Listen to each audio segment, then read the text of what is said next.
Então, assim, qual que é o lugar do cristão na política? Todos eles. Qual que é o lugar da política no cristianismo? Alguns. O cristão pode se candidatar? Pode. Pastores eu sou contra. Que sejam pastores eleitos. Você acha que pastor não deve ser candidato... É que o pastor hoje é um título usado em alguns contextos. Pastor que eu digo pastor da igreja, pastor local. Aquele pastor que tem uma igreja onde só ele é pastor. Que nem hoje na minha igreja tem alguns pastores, mas tem lá o pastor Arthur. Ele é o pastor da igreja. E se o pastor Arthur abrir mão do ministério para ser político? Mas teria que abrir mão antes, Teria que abrir mão. Porque na maioria dos casos não abre mão. Eu sou pastor itinerante. Eu não lidero uma igreja. Eu prego em igrejas. Na minha cabeça, isso seria mais um missionário, pensando no nome. Sim. Um evangelista, né? Um evangelista. Ele é então, mais pastor de igreja. O cara é o pastor da igreja. Ele é o cabeça daquela igreja. As coisas passam por ele. Sai. Até porque, desculpa, não vai dizer pra mim que você prepara sermão sendo deputado federal. Só o Marco Feliciano. Todo domingo? Oxe, ele prega de domingo a domingo. Tem que preparar, meu irmão. Tem que se virar. Porque o bagulho é pesado, é puxado, doido. Né? É puxado. Se você tiver uma assessoria... Mas ainda assim, aí o que você faz? Você não pode visitar. Porque função pastor não só prega. Tem que fazer... Não visita, não orienta. Entendeu? Então assim, por isso que eu acho que você deveria sair da igreja. Sair da igreja não, sair do seu cargo da igreja. Renunciar ao cargo ali, né? Deixa um outro pastor lá. Você vai pregar lá de vez em quando? Beleza, você vai pregar todo domingo. Mas assim, o pastor referência da igreja, que eu vou ligar na hora da treta, é outro.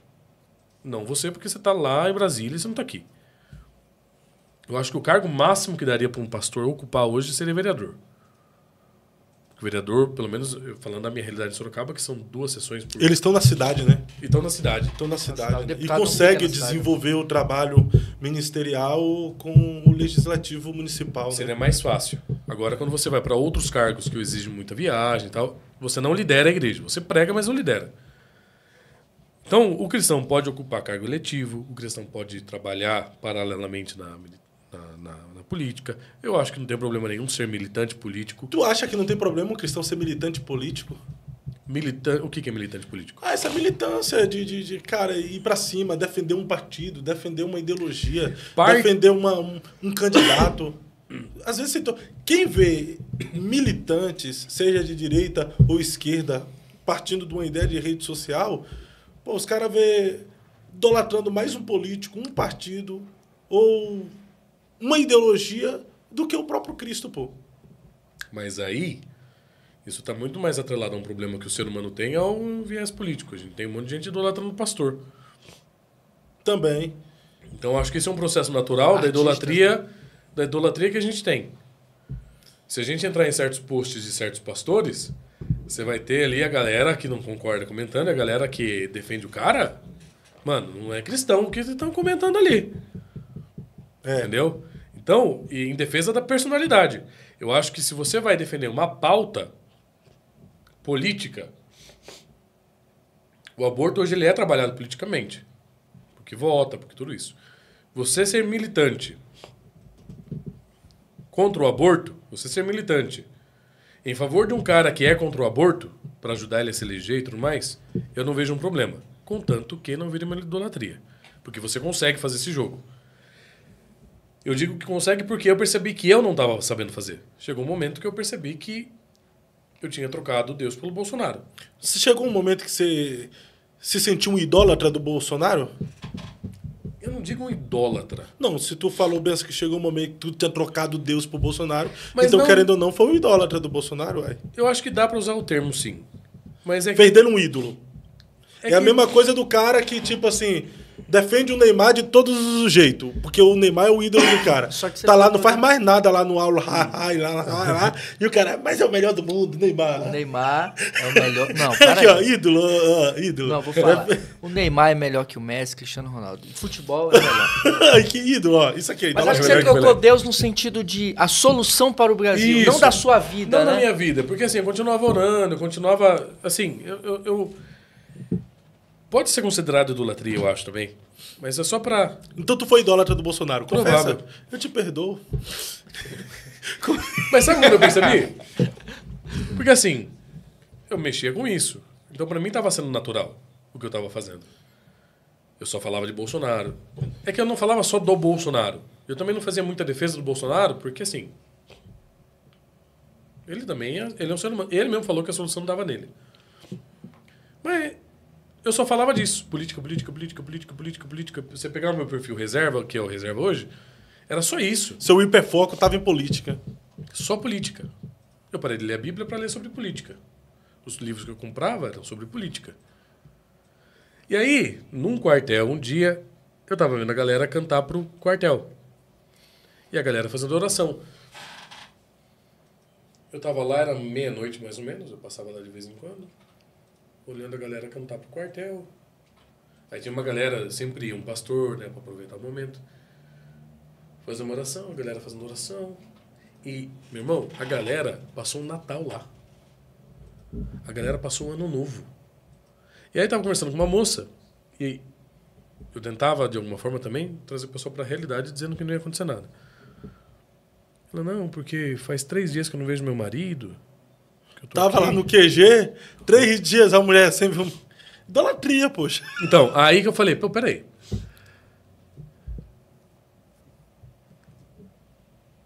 A gente não defende que a família é a célula principal da sociedade?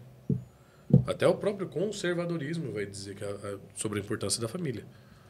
Como que eu tô abrindo a mão da minha família para cantar na frente de um quartel que não tem ninguém?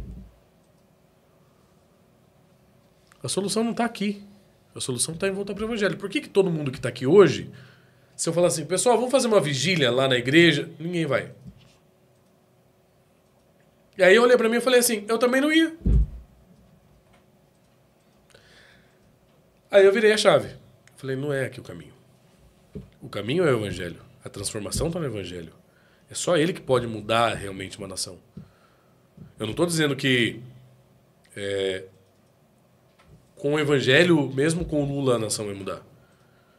A nação pode começar a mudar para que, inclusive, mais para frente, a gente não tenha o Lula de novo. Ou ele se converte. Ou ele se converte. Muda de vida. Por que o Lula não pode se converter? O evangelho tem um poder transformador para isso, né? Sim, mudou a gente, porque não pode mudar o Lula. O Lula pode ser um eleito, né? Segundo Pode. a visão calvinista, né? Um dia, talvez possa.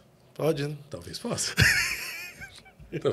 Já pensou? Imagina, no último ano do governo, o Lula se converte. Vai, meu irmão. O evangelho é transformador. A Janja. Pode deixar Pode deixar de ser. os atabaques lá. Os Eu acho que Pode deixar a escola de evangelho samba. é capaz de transformar qualquer ser humano. Sim. Esse é o poder do evangelho. Inclusive o Lula. Inclusive o Lula.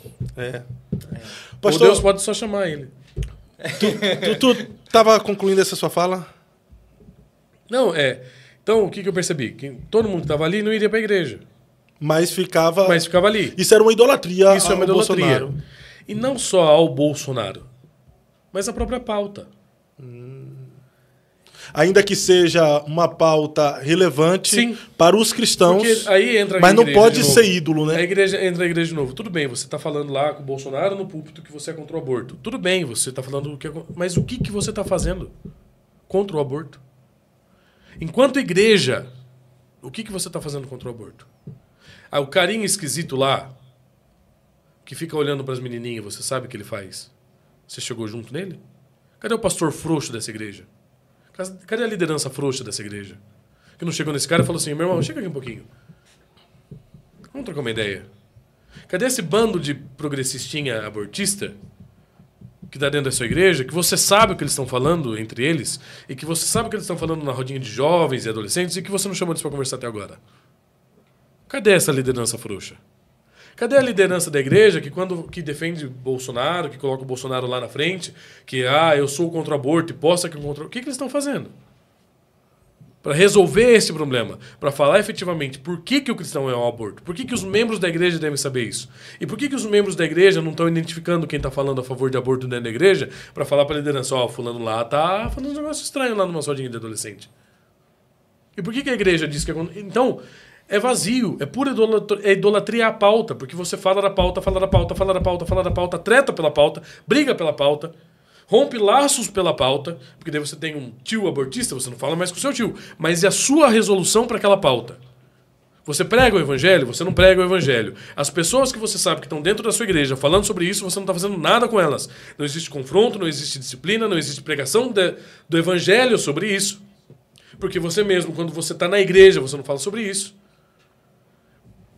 Tá bom, você é contra o aborto, mas e daí? O que você está fazendo? Ah, eu sou contra o racismo, a minha pauta é contra o racismo. Agora a eleição vai entrar, um monte de pauta. Tá bom, mas e daí? Sua pauta é essa. Uhum. A igreja tem a pauta contra o racismo. Nossa igreja é contra o racismo, porque o racismo não é bíblico, não é do evangelho. Tá bom. Você fala disso? Você tem lá uma sala na escola dominical, onde você coloca lá, sei lá o nome que você vai dar para a sala, atualidades, onde você lê o mundo a partir do evangelho. Você não tem uma cosmovisão cristã, que você enxerga o mundo a partir da lei do evangelho? A sua igreja não tem isso? Você não fala, você não se posiciona, fica só porque, pessoal, somos contra, hein? Enquanto isso, abortista comendo solto ali no meio da igreja. Enquanto isso, os menininhos dando beijo nos menininhos em acampamento. Isso são militantes sem obras, né? São militantes sem obras. Me mostra a sua obra que eu diga onde está a sua fé. Você não tem nada. É nesse sentido que se leva o Bolsonaro pro púlpito, fala de pauta política. Tu se decepcionou com o Bolsonaro para deixar a idolatria? Não. Não. Só foi uma consciência cristã mesmo. Porque, e esse era um trabalho que a gente tentava fazer até um certo ponto, porque daí quando você tem pessoas que idolatram, elas não te ouvem. De trazer um pouco para a realidade. Sim. O Bolsonaro, 72 horas, aquele esquema todo. Tic-tac. Tic-tac. O Léo até hoje ouve o tic-tac. Tic-tac. Eu falava, eu ia para lá para falar assim, pessoal, vocês sabem que não vai dar nada, né? Então eu ia nas rodinhas, eu via o pessoal conversando, eu falei, mas vocês sabem que não vai dar nada, né? Vocês sabem que não vai acontecer. A gente está aqui porque é muito legal. É justo que a gente se manifeste. É constitucional que a gente se manifeste. Aconteceu apenas do pessoal lá de Brasília ser preso, né? Tem gente presa até hoje, né? Do 8 de janeiro, né? E o Bolsonaro não fez nada. Aí que tá. Porque deve falar assim, o Bolsonaro ia fazer. Tá bom. Fez nada. Quem achou que ele ia fazer alguma coisa? Tá correndo risco de ser preso também. Porque o cara não era mais, presidente. Tá ruim até pra ele. Nada que tá... O cara não era presidente mais. O cara era só um ex-presidente. E o pessoal assim, não, porque o Bolsonaro vai. Ele não vai. A chance de fazer foi no 7 de setembro. Se o povo dizer eu autorizo. O povo disse eu autorizo. Aí o Temer foi lá, convenceu o Bolsonaro com 3. Na verdade, não é só isso. Não tinha o que fazer. Não tinha. Ele tava de mãos atadas. Mas vai chamar as Forças Armadas. Não tinha Forças Armadas. O pessoal aí criou, tinha uma teoria, o pessoal, inclusive, um perfil que não era do Bolsonaro, o pessoal jurava que era dele. O cara tirou uma foto lá, tinha 3 copinhos verdes. A galera falava que eram as 3 Forças Armadas. A papo foi que dá demais, né? Tic-tac. Só que assim, e o cara não falou. Conspiração, né? Quando acabou, o cara ficou quieto, ele não falou nada. Então assim, isso era um pouco que a gente tentava fazer, mas por uma consciência política só. Não por a gente ver o cenário e falar assim, não vai rolar isso que o pessoal tá falando, mas tudo bem. Então eu ia lá, conversava, trocava ideia. Mas tinha esperança. No fundo, tinha esperança que aconteceria alguma coisa. Não, aquela Não ia lá sem esperança. A utopia existia, de que ia cair um raio, enfim. General Heleno da... Nossa, a galera com o General Heleno. O General Heleno era presidente e tal. Aí eu pegava, o pessoal mandava as coisas, grupo de WhatsApp, cara do céu, como foi difícil. Porque a gente gerenciava os grupos de WhatsApp. Olha, vamos me mandar aprender daqui a pouco. Era grupo de culinária, Xandão. A gente lá falando de frango assado e tudo mais. Lula ao molho. Aí o pessoal mandava um negócio. Você lia todo o bagulho e falava, pessoal, isso daí é falso. Às vezes o negócio era de 2019, que o pessoal falava que o Bolsonaro estava mandando tanque não sei pra onde. Que o general Heleno era presidente e estava mandando tanque. Pessoal, isso tá assinado embaixo. Não, ali teve muita fake news, irmão. 2020. O arquivo é de 2020. Aí você puxava a notícia e falava por que estava acontecendo aquilo de 2020. Pessoal, isso é velho. Então, assim, esse era o nosso trabalho. Nosso trabalho político, de fazer isso para tentar trazer uma consciência para o pessoal, né, não vacilar. Mas a consciência de que eu estava tratando isso com idolatria, e talvez não só o Bolsonaro, mas a política como um todo, veio quando um dia eu cheguei e vi a galera cantando, eu falei, eu estou fazendo isso. Eu estou acreditando na solução do país pelo voto. Não é pelo voto. É pelo evangelho. Pelo evangelho. A gente resolve estupro pelo evangelho. A gente vai criminalizar o estupro de acordo com o evangelho. E Evangelho não são as 4. O Evangelho é Gênesis e Apocalipse. A boa notícia começa em Gênesis. E ela se encerra maravilhosamente em Apocalipse. A Bíblia é o Evangelho inteiro. Só o pessoal fala assim, mas onde que Jesus falou? Jesus especificamente não falou, mas você tem o nosso princípio, que é a Escritura. As Escrituras, né?